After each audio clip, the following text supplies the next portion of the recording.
Happy Friday, kindergarten, and welcome to today's reading.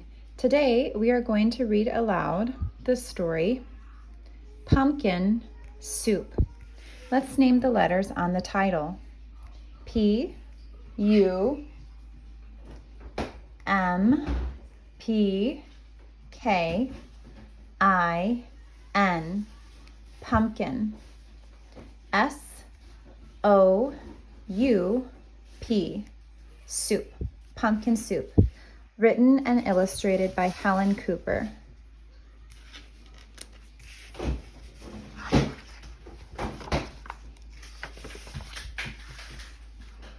Deep in the woods, there's an old white cabin with pumpkins in the garden. There's a good smell of soup.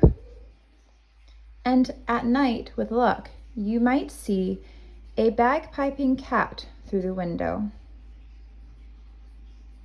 and a squirrel with a banjo, and a small singing duck.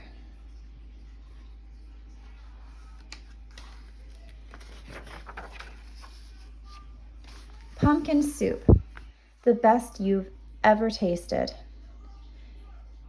Made by the cat who slices up the pumpkin.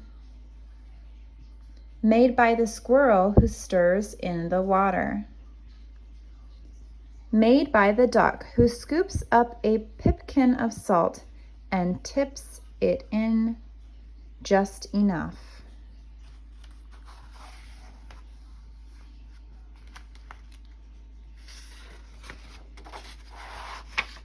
They slurp their soup and play their song, then pop off to bed in a quilt stitched together by the cat, embroidered by the squirrel, and filled with fine feathers from the duck. And it's peaceful in the old white cabin.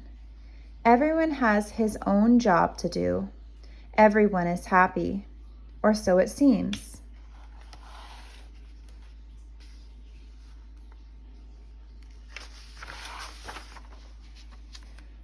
But one morning the duck woke up early. He tiptoed into the kitchen and smiled at the squirrel's special spoon. "Wouldn't it be fine," he murmured, "if I could be the head cook?" He drew up a stool, hopped on top, and reached until his beak just touched the tip of the spoon.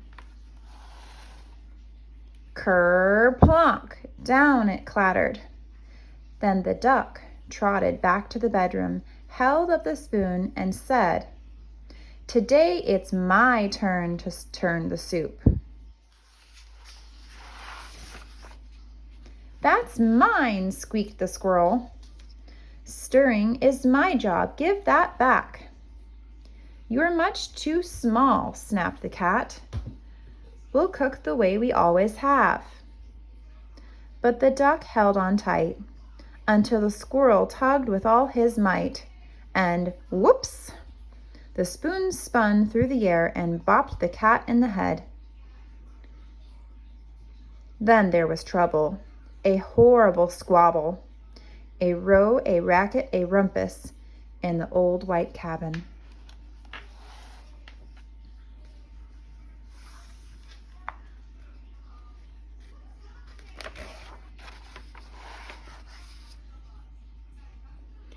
"I'm not staying here," wailed the duck. "You never let me help with anything," and he packed up a wheelbarrow, put on his hat, and waddled away.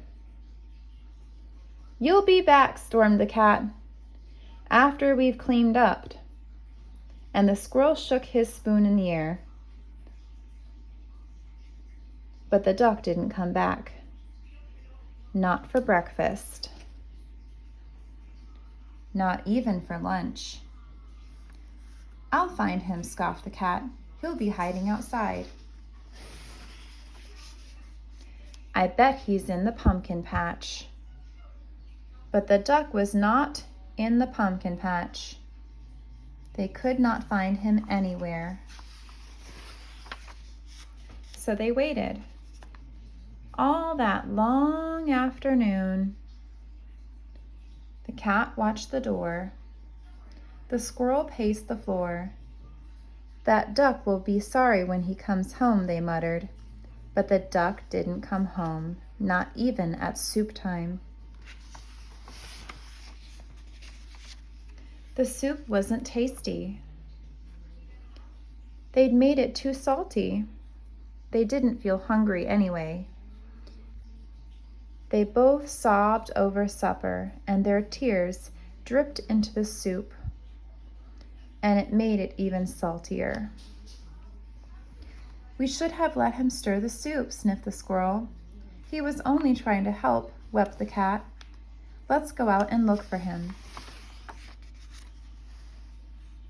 The cat and the squirrel were scared as they wandered down the path in the dark, dark woods.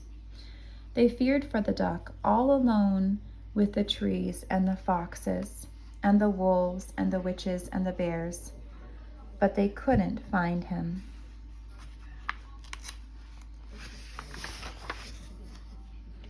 On and on they trudged until they reached the edge of a steep, steep cliff. "Maybe he fell down that," wailed the cat. "I'll save him," squeaked the squirrel, and he scrambled down with a long, shaky rope. He searched all around on the ground, but he couldn't find the duck. Then the cat whispered in a sad little voice, "Duck might have found some better friends." "He might," sighed the squirrel, "friends who let him help." And the more they thought about it, as they plodded back, the more they were sure they were right.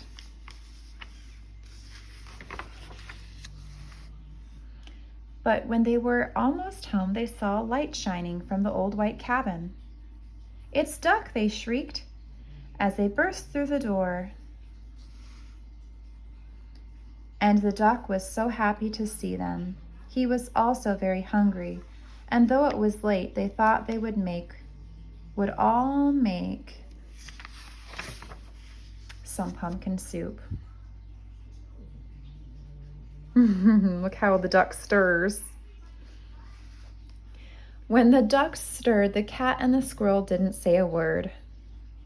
Not even when the duck stirred the soup so fast that it plopped right out of the pot. Not even when the pot got burnt.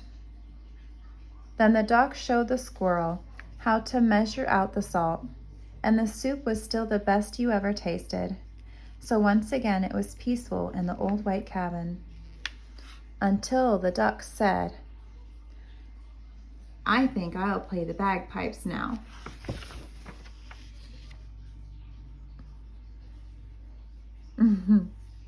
The end.